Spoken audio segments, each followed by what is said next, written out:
E a primeira coisa que você tem que fazer é perguntar se ele já tem um candidato para as próximas eleições. Não precisa perguntar qual. Se ele falar que sim, você pergunta então na sequência: você votaria nesse candidato independente de qualquer coisa? Se a resposta for sim também, esquece essa pessoa.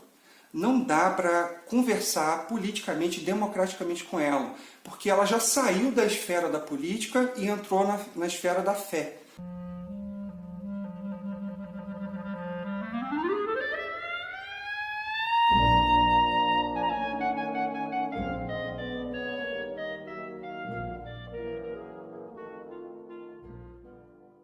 Bem-vindos ao Politicano com Jack.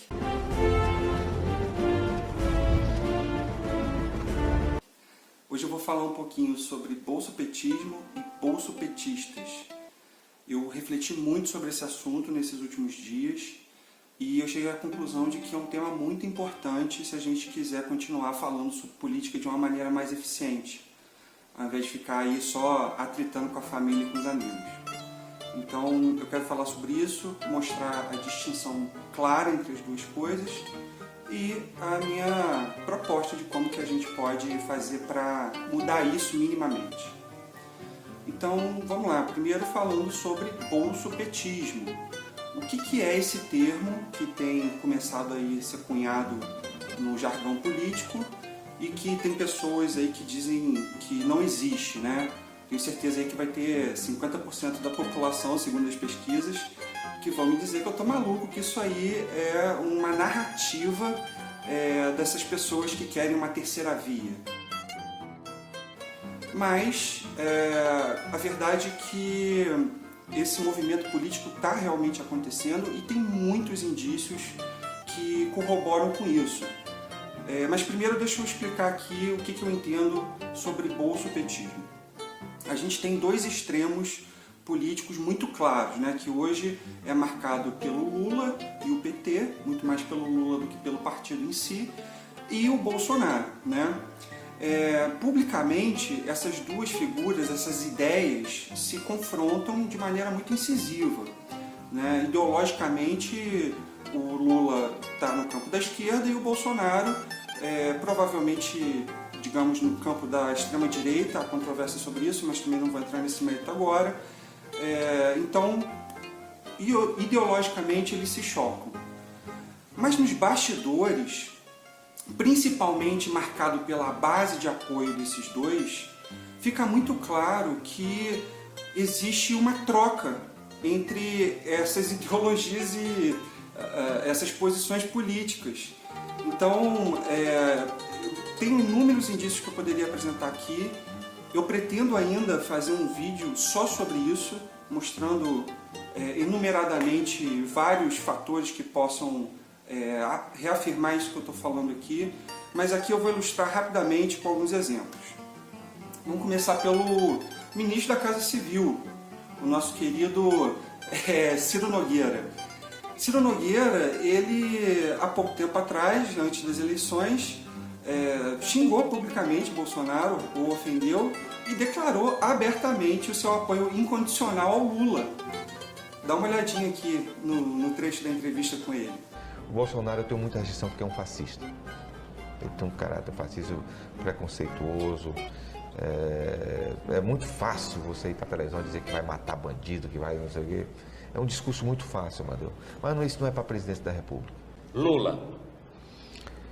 O melhor presidente da história desse país, principalmente para o Piauí e o Nordeste. Aí eu tenho que, me perdoe, por mais que eu seja, tenho que pensar no Brasil, eu não me vejo na eleição votando contra o Lula, Amadeu, por tudo que ele fez. Lula é o meu candidato a presidente. É o seu candidato. Assim como o representante do governo no Senado, até pouco tempo atrás, até meados de dezembro, o senhor Fernando Bezerra, é outro que foi ministro da Dilma durante 2 anos, se eu não me engano.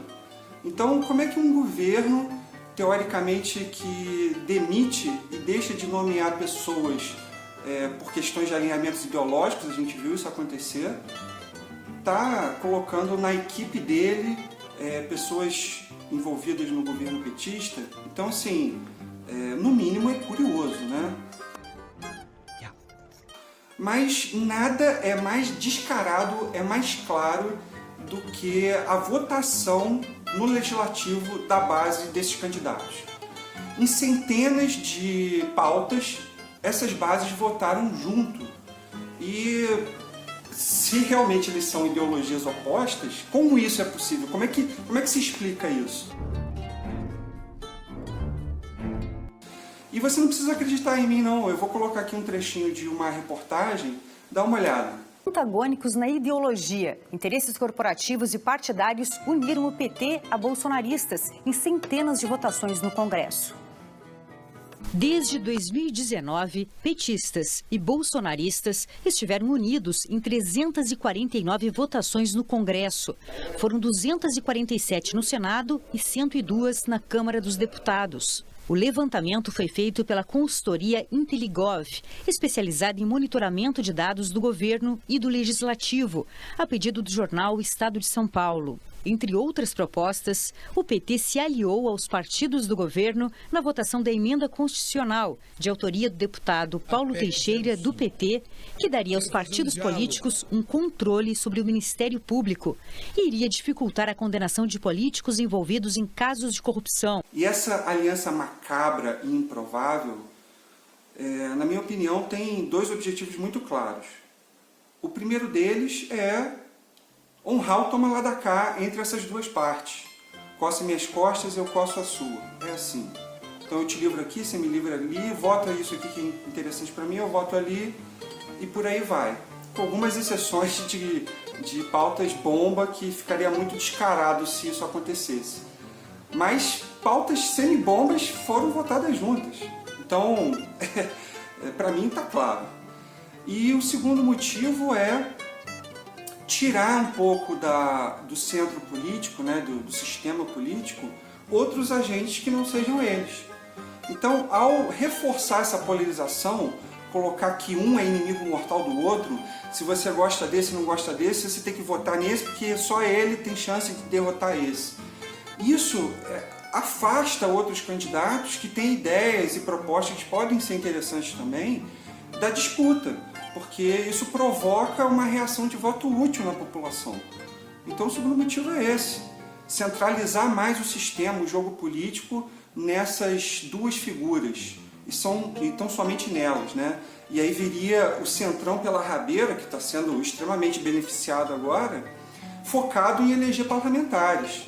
Deixa o executivo nessa polarização, o centrão domina o legislativo e acabou a democracia no Brasil. É isso que está acontecendo. E os bolsopetistas? Aí é uma história completamente diferente, porque aí a gente já está falando dos eleitores. E a gente tem que lembrar que os eleitores não são os políticos que eles elegem. É óbvio que as pessoas, né, os cidadãos brasileiros que ainda apoiam esses candidatos, não querem esses candidatos por causa desses motivos obscuros e imorais que eles praticam, que são as reais intenções deles. Esses eleitores realmente acreditam, né, que um é a melhor solução ou que um é a melhor solução para derrotar o outro, que ele odeia. E por que isso está acontecendo?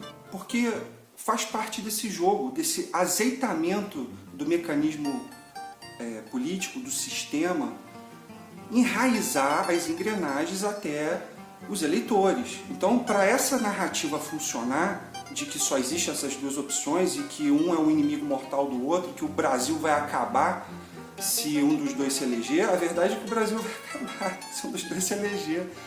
Só que, justamente porque essas pessoas que já consomem o material produzido por essa máquina do bolsopetismo não conseguem enxergar nada fora dali, eles acabam virando pequenas engrenagens desse mecanismo que está se pintando aí a partir agora das próximas eleições.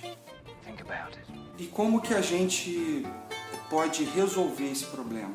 Bom, a gente precisa ir com calma. E aí eu tenho uma proposta a ser feita.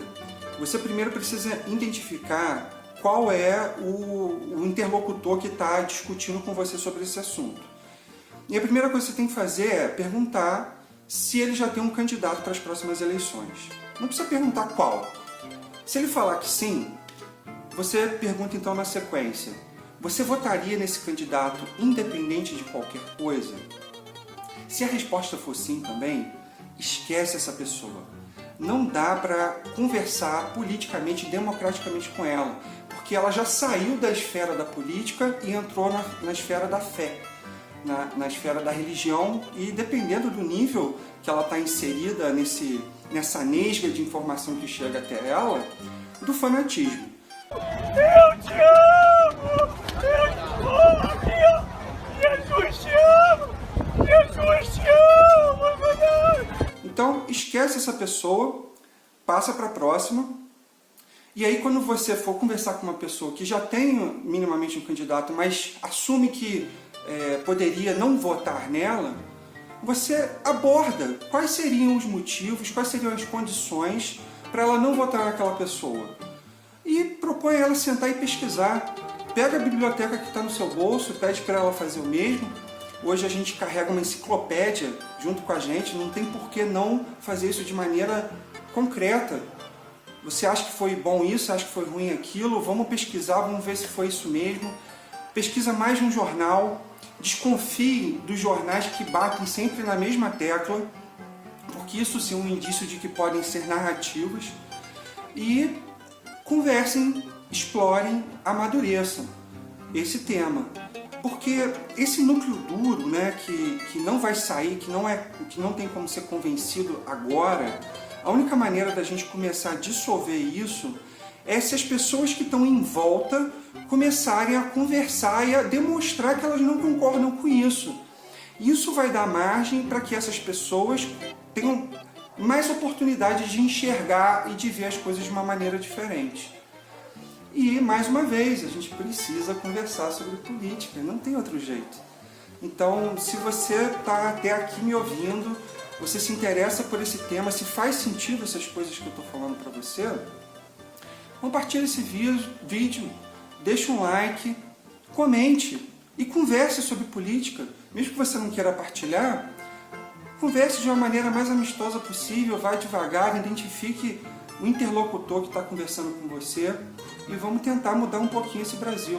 Porque se a gente deixar as coisas como está, a gente vai ter mais 4 anos muito difíceis pela frente. Um sistema renovado, fortalecido, com um legislativo forte na mão do Centrão e eu não sei como é que vai ser para a gente sair dessa. Tá bom, gente? E para encerrar esse vídeo, eu vou deixar aqui um trechinho de uma animação espetacular do André Guedes, do que seria um desafio de rap entre Bolsonaro e Lula. Se você não conhece esse canal, dá uma olhadinha lá. Ele tem animações maravilhosas, engraçadas, inteligentes, fazem críticas pontuais e precisas, e tenho certeza que você vai gostar de alguma coisa que está por lá. Tá bom? É isso, gente. Um beijo para todo mundo e até a próxima. Ai, tô morrendo de medo, checa aqui o meu pulso. Um golpe liderado pelo capitão expulso. Nem o exército te atura. Tu é chato pra carai, pode até enganar os outros, mas a mim tu não vai. Olha aqui, ô cachaceiro, 9 dedos, anormal. No midinho é que tava o teu senso de moral. Pega o teu foro de São Paulo e enfia no rabo, enquanto eu vou no STF com um soldado e um cabo. Não faz isso, Bolsonaro, ou tu vai preso agora. E aí já era o adversário que o papai aqui adora. Eu fico impressionado que tu só pensa no foro. Tem tanta coisa tão pior, por exemplo, Sérgio Moro. Moro é vagabundo, vou te falar a verdade. No meu governo prometo botar ele atrás das grades. Juiz Eco, meia boca, pensa que é dono da lei. Não entende que no Brasil o presidente é rei. Eu faço o que eu quiser e não aceito quem faz crítica. Se vier me condenar, é perseguição política. Terceira via é o cacete, isso é coisa de idiota. Vota em mim em 22, senão o Bolsonaro volta. É, até que a gente tem umas coisas em comum, hein? Imagina, Bolsa, impressão.